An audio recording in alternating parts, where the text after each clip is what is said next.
Work is underway at the airport rotary. Town council meets tonight, and a new way of controlling invasive species is approved by the Conservation Commission on this episode of Barnstable Today. It's Thursday, May 10th, 2012. I'm Sarah Colvin.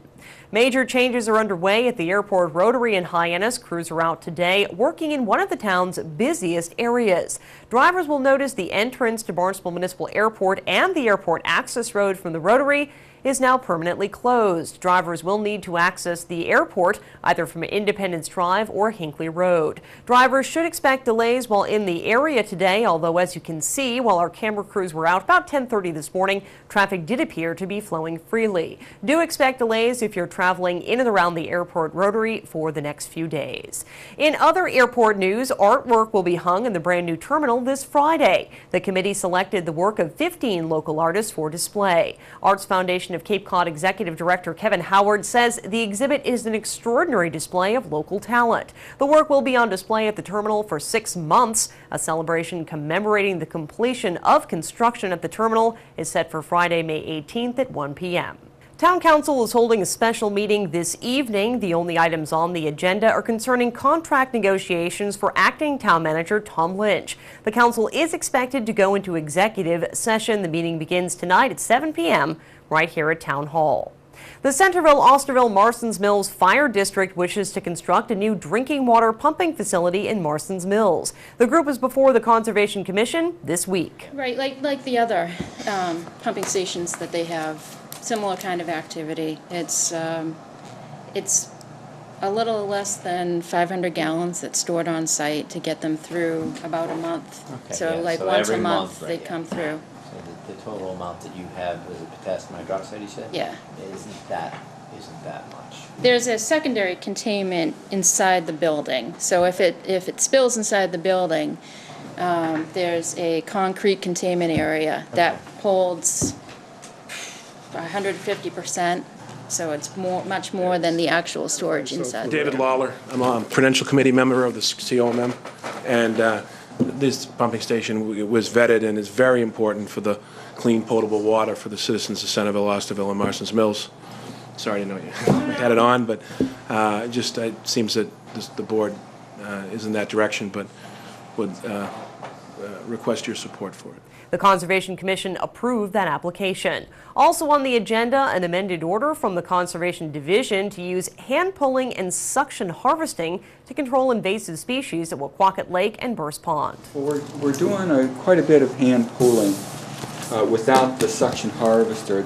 That's a function of the density of the plants, and just the efficiency of clearing them out once we get them pulled.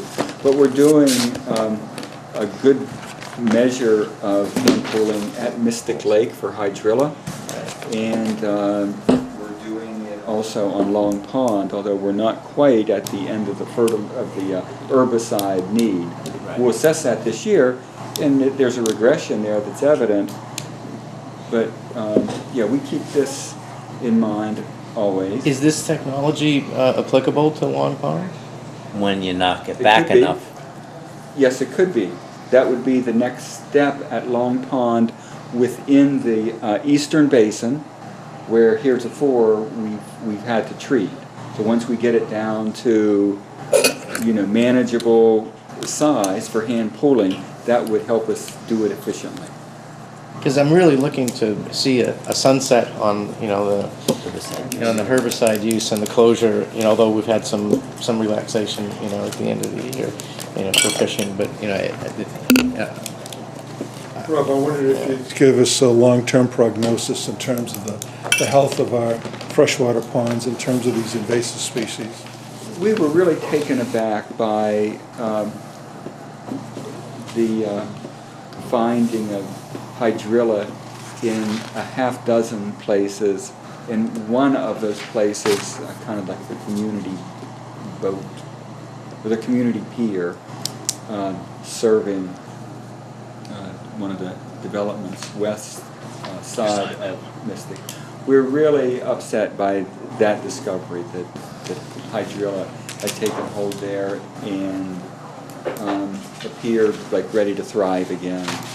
So it just kind of shows we're kind of on on a precipice we're on, at with that, because here there's not a more closely watched lake in this town than Mystic Lake from that Indian Ponds Association. I mean, they're a tremendous group, and they're all over that water. And to have that kind of like spring up as a surprise, these population didn't occur overnight, To have that spring up as a surprise just kind of makes you have to hold a feeling that, it can be spreading elsewhere and to a pond where we're not as observant and, getting us in deeper debt.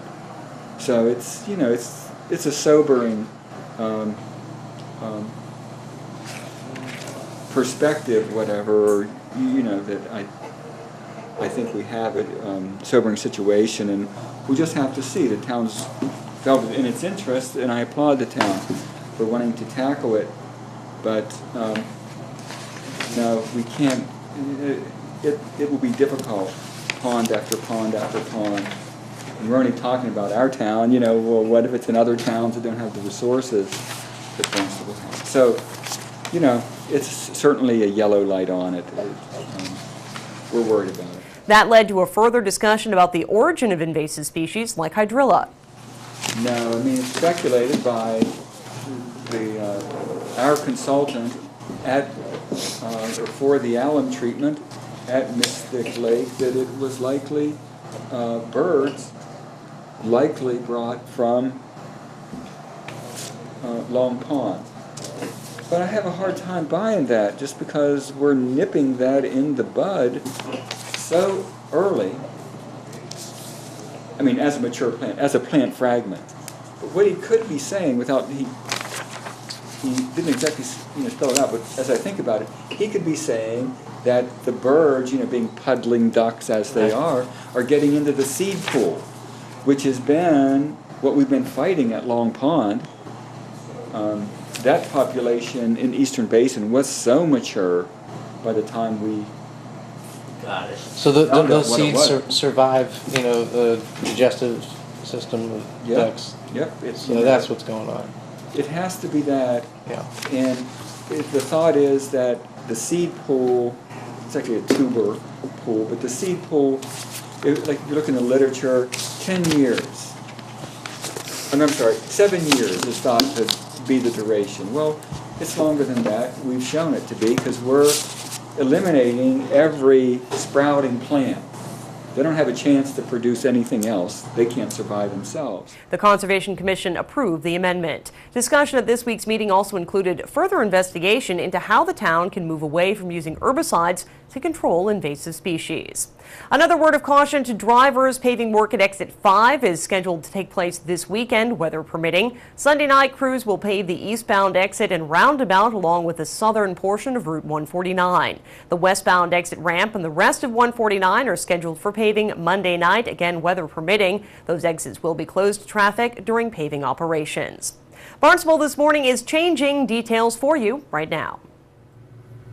I'm Sarah Colvin. And I'm Melissa Chartrand. Barnstable This Morning, the town's daily news and information program, is about to change. Here at Channel 18, we're committed to bringing you the latest in news and information about our town, whether it be town council decisions, changes to policy made by our 40-plus boards and commissions, or our town leaders answering the questions you have. We're here to keep you informed.